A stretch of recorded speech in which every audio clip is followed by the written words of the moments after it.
Bonjour et bienvenue dans cette vidéo flash dans laquelle nous allons définir ensemble ce qu'est un court-circuit et voir quelles sont ses conséquences dans un circuit électrique en série. Un dipôle sera court-circuité si ces deux bornes sont reliées par un très bon conducteur électrique, comme par exemple, on va le voir, un fil de connexion. Intéressons-nous à ce circuit électrique en série composé d'un générateur et de deux lampes. Voici maintenant son schéma normalisé. Pour rappel, le courant électrique circule de la borne positive du dipôle générateur vers sa borne négative. Ici, on remarque que les lampes 1 et 2 brillent normalement. Reprenons le même circuit électrique vu précédemment, mais cette fois-ci relions entre elles les deux bornes de la lampe numéro 1 par un fil de connexion représenté ici en rouge.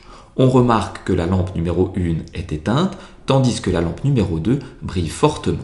Essayons d'expliquer tout cela grâce au schéma normalisé du circuit électrique que voici. Le courant électrique circule toujours de la borne positive vers la borne négative du dipôle générateur, mais cette fois-ci, le courant électrique circule préférentiellement dans le fil de connexion plutôt que dans la lampe numéro 1. La lampe numéro 1 est donc court-circuitée et ne brillera plus, tandis que la lampe 2, elle, reçoit l'intégralité du courant électrique et brillera donc plus fortement.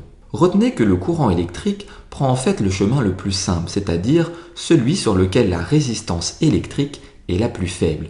Ici, dans notre exemple, il est plus simple pour le courant électrique de circuler dans le fil de connexion qu'à travers la lampe numéro 1.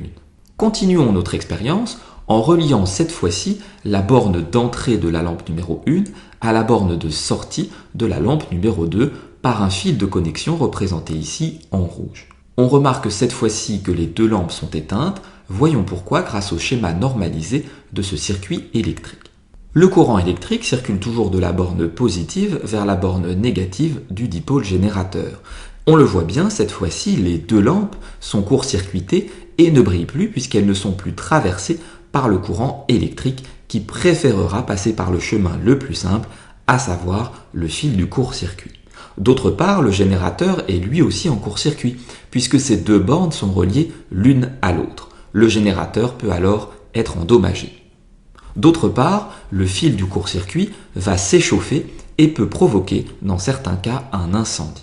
Cette vidéo flash est maintenant terminée, j'espère qu'elle a été claire. N'hésitez pas à vous abonner à ma chaîne YouTube et je vous dis à très bientôt pour de nouvelles vidéos.